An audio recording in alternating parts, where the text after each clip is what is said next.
देखिए, अब आपका नेक्स्ट टॉपिक है average price method. Average price method में आपके दो मेथड आते हैं, simple average price method, weighted average price method. Simple average price method में क्या होता है कि स्टॉक में रखा हुआ माल, इट मीन जो आपका बैलेंस है उसमें से ही आप प्रोडक्शन डिपार्टमेंट को भेजोगे, किस रेट पर उसे इशू करना है उसको सिंपल एवरेज प्राइस मेथड करते हैं। और यहाँ पर इशू करने की रेट गिवन नहीं होती, उसी रेट को फाइंड आउट करने के लिए आप इस मेथड को अडॉप्ट करते हो।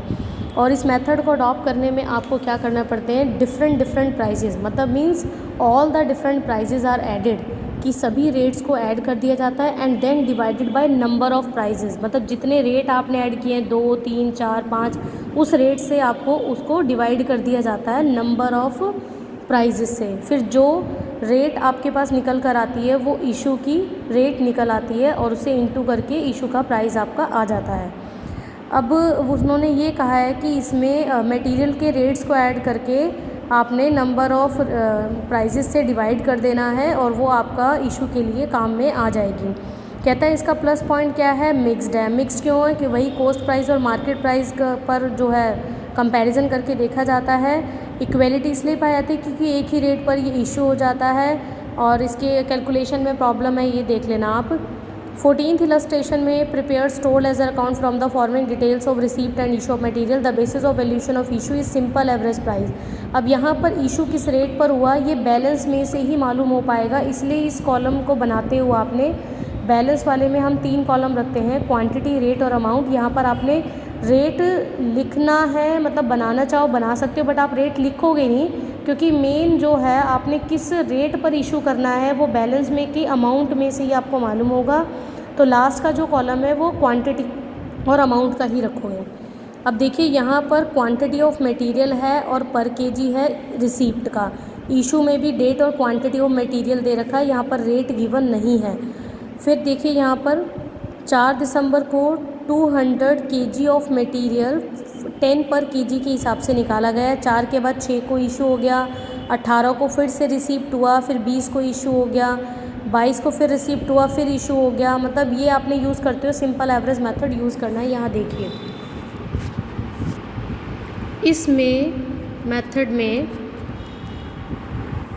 देखिए यहाँ पर 200 केजी 10 के हिसाब से 2000, फिर आपने क्वांटिटी और सिर्फ अमाउंट ही लिखना है, यहाँ पर हमने ये लिख दिया।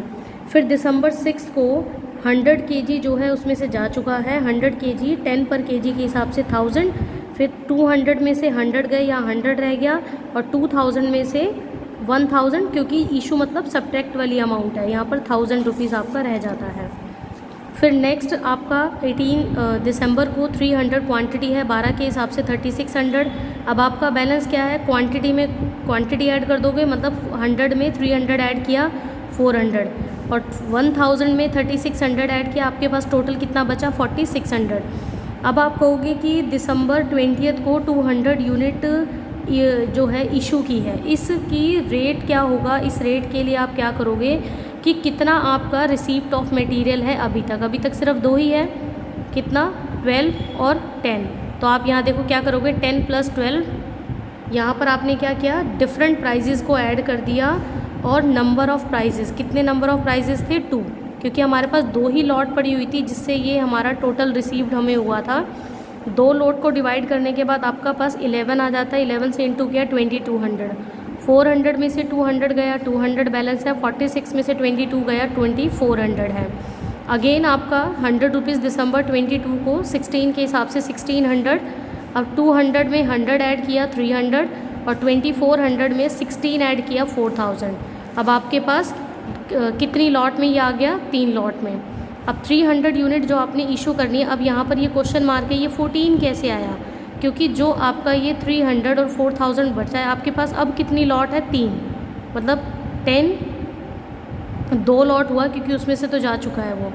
300 के लिए 2 लॉट पड़ी हुई है आपके पास, 12 + 16, दोनों को ऐड करके 2 से डिवाइड किया 14, 4200 आ गया यहाँ पर आपका। फिर 300 में से 300, ये तो यहाँ पर कंप्लीट हो गया। अब देखिए नेक्स्ट में क्या है, इलस्ट्रेशन 15th में from the following information prepare the store ledger account based on simple average method of pricing basis. Purchased 400 unit 59 के हिसाब से लास्ट में देखिए ओपनिंग बैलेंस है 1100 का 60 के हिसाब से, यहाँ पर देखिए 1160 के हिसाब से 66,000 वो हमने बैलेंस में लिख दिया। फिर आपने 400 यूनिट और लेकर आए हैं, लेकिन 400 यूनिट से पहले 3 मई को 140 यूनिट इशू हो चुकी है। अब 140 यूनिट इशू करने का मतलब है कि वो 1100 में एट द रेट ऑफ 60 के हिसाब से ही इशू हुई है। तो 60 के हिसाब से यहाँ पर 8400, अब ये माइनस करना मैंने पहले ही बता दिया, 11 में से ये गया, 66,000 में से ये आपके पास ये बैलेंस रह गया।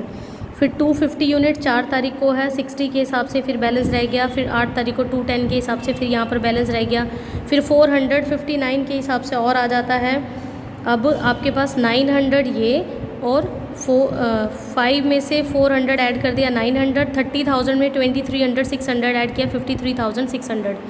ऊपर देखिए 14 मई को लिखा हुआ रिफंड ऑफ सरप्लस, सरप्लस माल था जो आ गया, इट मीन्स वो रिसीव्ड हुआ है। 30 यूनिट 58 पर यूनिट के हिसाब से कितना हुआ, यहाँ देखिए 30 यूनिट 58 के हिसाब से ये हुआ 1740 रुपये। अब 900 में 30 ऐड किया 930 और उसमें 1740 ऐड किया, यहाँ पर आ गया। अब जो 350 यूनिट आपकी इशू हुई है, यहाँ पर ये 59 कैसे है, क्योंकि इस लॉट को कंप्लीट करने के लिए आपके पास कितनी लॉट थी पीछे, सिर्फ 2 ही, एक 59 और एक 60। इन दोनों को प्लस कर दोगे और 2 से डिवाइड कर दोगे तो आपका पास 59 रुपीज़ आ जाता है। 59 के हिसाब से आपने निकाल दिया, आपका बैलेंस ये बचा। फिर 480 आने के बाद ये आपका बैलेंस हो गया। अब 608 कैसे निकालोगे, 3 लॉट के हिसाब से, क्योंकि आपके पास कितना पड़ा है, 60 पहले था, 58 ये, 62 ये, तीनों का ऐड करके 3 से डिवाइड किया, आपकी वैल्यू ये आ गई। आपके पास बैलेंस 452 लॉट बचा। 452 लॉट के बाद 640 और आ जाता है। 640 ऐड होने के बाद आपके पास बैलेंस बचता है 1092 और 66,522। फिर 522 के लिए सिर्फ आपके पास 2 ही लॉट है, 60 और 62 की, इन दोनों को प्लस करके 2 से डिवाइड किया, आपके पास 61 आ गया। 61 से इंटू करके आपका ये यहाँ पर बैलेंस रह गया।